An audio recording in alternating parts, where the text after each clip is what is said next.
So, good afternoon, students. So, we are going to start a new unit for you, parenterals. So, let us discuss about parenterals.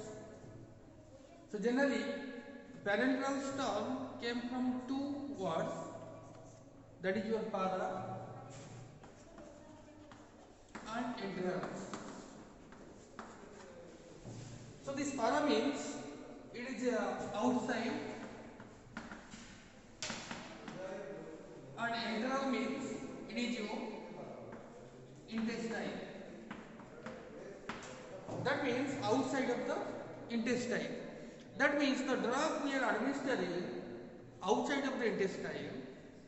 That means the drug won't pass to the intestine. We are telling as parenteral. But generally, the parenterals we are calling the injectables which are injecting, and generally there should be some precautions we have to take while we are going for the formulate parenterals, as we are administering the formulation to the blood circulation or different fluids, body fluids. So that's why it should be sterile, so that it will not give any type of bacterial infection while administering, and also it should be isotonic. That means it should not disturb the tonicity of the blood or body fluids. So generally, let us discuss about classification of these parenterals. There are two types of generally, as per USP, there are two types of categories there. One is your small volume parenterals and large volume parenterals.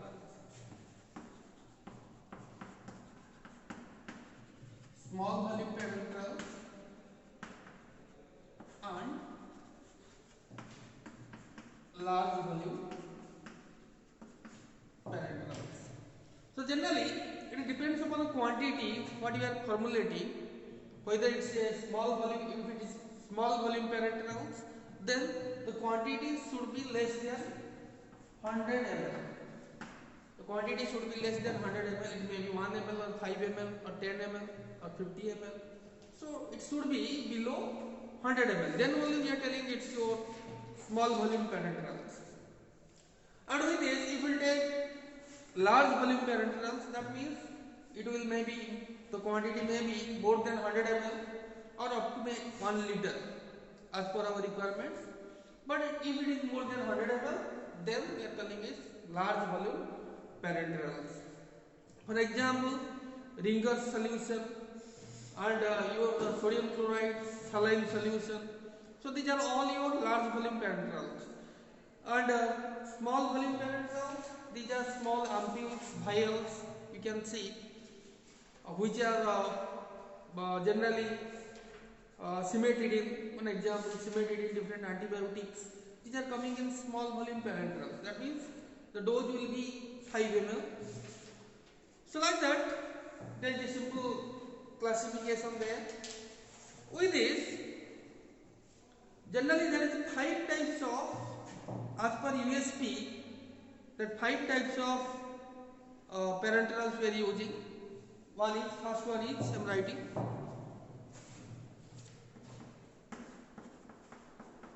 injection. First one is injection. Second one, for injection.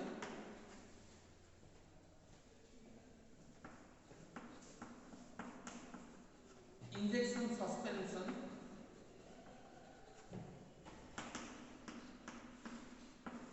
Injection emulsion.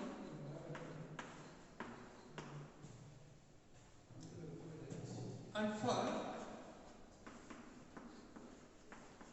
injection suspension. So these are the different types of classification what I told as per the USP. So let us discuss about injection. Injection means it's coming in the ready form. That means it is coming in the solution form. Simply you have to administer it. That is known as your injection. For injection means the drugs, the powder form which we are using for injection. That means simply in this we have to add water for injection, then we have to inject it. That is known as for injection. That means it is coming in the form of powder. Next one, injection suspension. Injection suspension means the injection coming in the form of a dispersed phase in a liquid medium or a solvent. So that means injecting. That is known as injection suspension. Injection emulsion, that means in this the drug materials may be in a liquid form that will be dispersed in another liquid. That means two phases will be there in that, water phase and oil phase. And the finally for injection suspension. For injection suspension means the drug is coming in the form of powder, but it is not solubilized in the water for injection or the solvent. So that means we have to disperse the powders in a suitable solvent or water for injection, and that dispersion we have to inject it. So these are the 5 types as per USP there. So now let us discuss about different routes in which the parenterals are administered.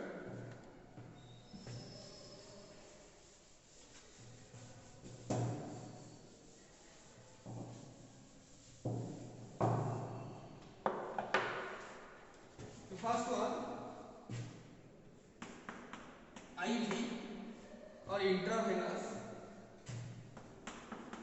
IM intramuscular, then your intradermal,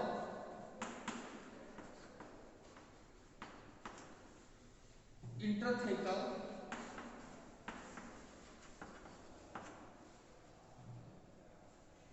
then your epidural,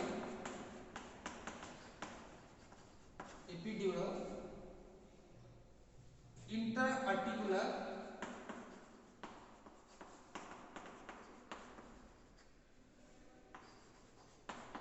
intra-arterial, then your intraperitoneal,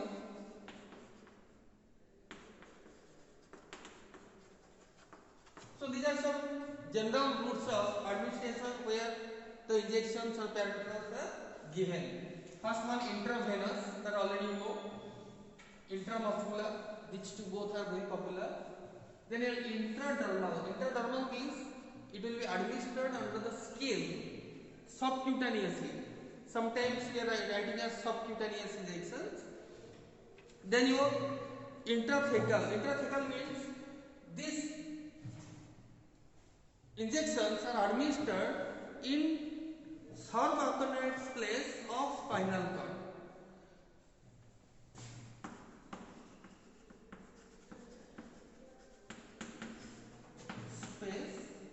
Subarachnoid space of spinal cord.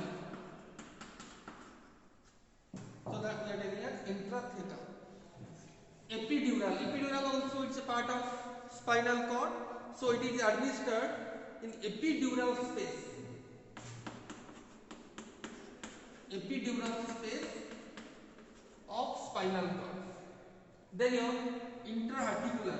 Intra-articular means it is administered in the joint space, that is known as intra-articular. Intra-arterial means in artery. In artery. So intra-articular means it is administered in joint spaces. Then in intraperitoneal. Intraperitoneal means in peritoneal cavity. It is administered in peritoneal cavity. So these are the different routes in which the drugs are administered in injection or parenterals. So now let us go for different pre-formulation studies. That all things we have discussed already in the first evening. In the pre-formulation studies, all things will be remain same. All the description will remain same. But I will write the names. What are the pre-formulation studies we are using in the evaluation of in the pre-formulation studies of parenterals. The first one, the bulk characterization. Bulk characterization. So in this, we are checking crystallinity, polymorphism, particle size,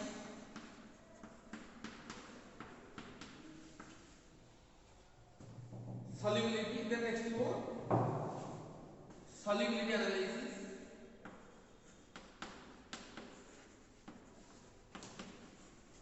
Solubility analysis. In the solubility analysis, already I told you what are the things we are verifying, what are the tests we are doing. That means first one, we have to see the aqueous solubility of the drug. Next one, we are finding pKa of the drug, that will come under solubility analysis. The next one, next evaluation parameter is partition coefficient.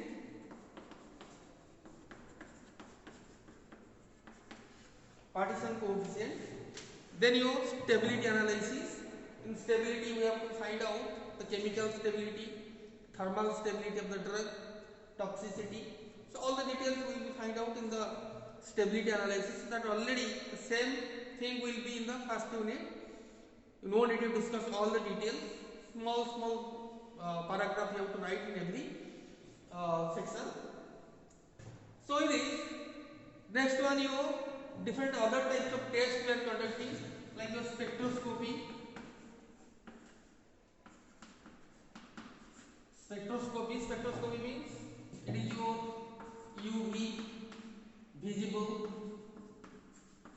IR. We are conducting different types of instruments. We are taking spectrophotometers. Then your microscopic studies.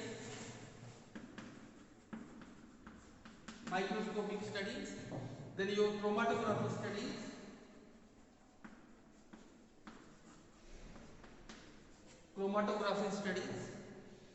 Then your compatibility studies. So in this compatibility study, we are going for different thermal analysis, DTA, DSC, differential thermal analysis, DSC, differential scanning calorimetry. So all the details we have to write the pre-formulation study of parenterals. So now these are the things pre-formulation study we are doing. Now we go for the formulation of parenterals.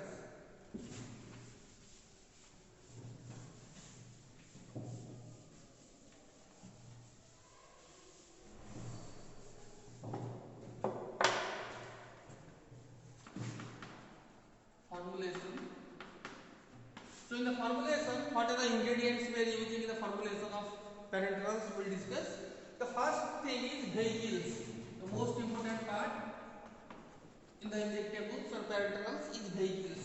So generally, the vehicle we are using of different types, maybe your aqueous vehicle or maybe water miscible vehicle or different types of organic vehicles we are using. So let us discuss about the first thing is water, which is we are telling as aqueous vehicle, water. So the water we are using should be sterile and should be pyrogen free. That means there should not be any type of endotoxins of different microorganisms, because pyrogens generally will very harmful and toxic substance, and which will increase the body temperature and which will also give a fatal effect. So that's why it's very dangerous. So that's why the water we are using should be sterilized, that means free from microorganisms, and also should be pyrogen free. That means there should not be any type of metabolic byproducts of microorganisms. So that's why the water for injection we are using as per USP of different types. Generally this thing is prepared by the distillation technique or by reverse osmosis technique. By the distillation and by reverse osmosis, that means RO technique. So water for injection of different types there. As for USP, I am writing the first one is WA5, that means water for injection. So this water for injection, generally its pH is having range of 5 to 7, and the solid particles present should not be more than 10 parts per million. the water for injection we are using as per USP, how to maintain the specification.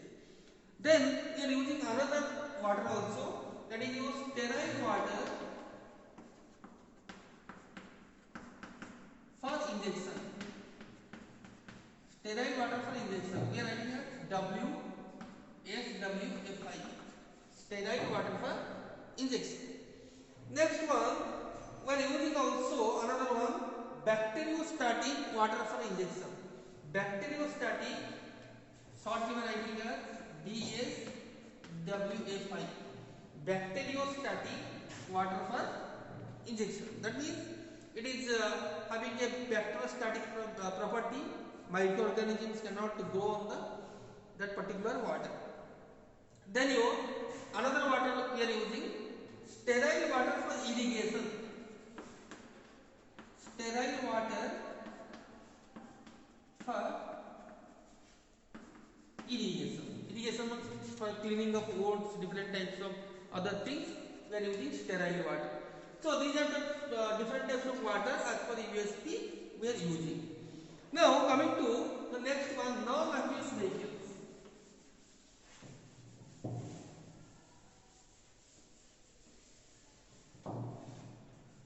Non-aqueous vehicles. Non-aqueous vehicles means so many drugs they are not soluble in water, but we need to use that drug. So in these cases, what we have to do? We have to use a solvent in which the drug is solubilized. But the solvent we are using should be compatible to our body, because everything we cannot administer inside the body, inside the blood circulation. So that's why generally we are using different types of oily substances like fixed oil. Fixed oils we are using as a non-aqueous vehicle. Fixed oils means there are different types of fixed oils there, like corn oil, then your sesame oil, then your cotton seed oil. So these are the oils, different types of fixed oil we are using as non-aqueous vehicles. Like that, another vehicle also we are using, that is water miscible vehicle. Water miscible vehicle.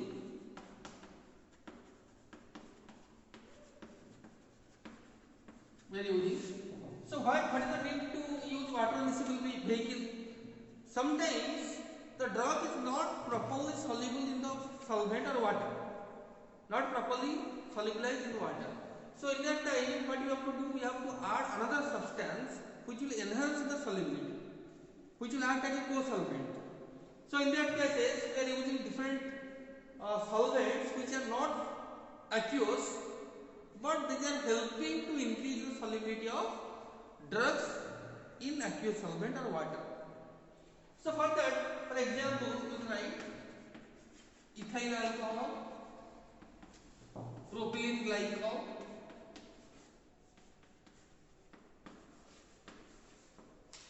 propylene glycol. So these solvents, propylene glycol or ethyl alcohol, already we know we are using as co-solvents which will enhance the solubility of drugs. So these are the we can tell water miscible vehicles. So now let us discuss about some other ingredients we are using in the formulation of parenterals.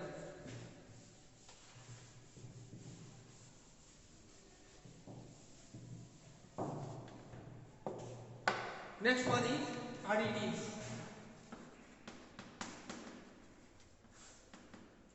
Additives. What are the additives we are using in the formulation of parenterals? The first one is, first additive is antioxidants.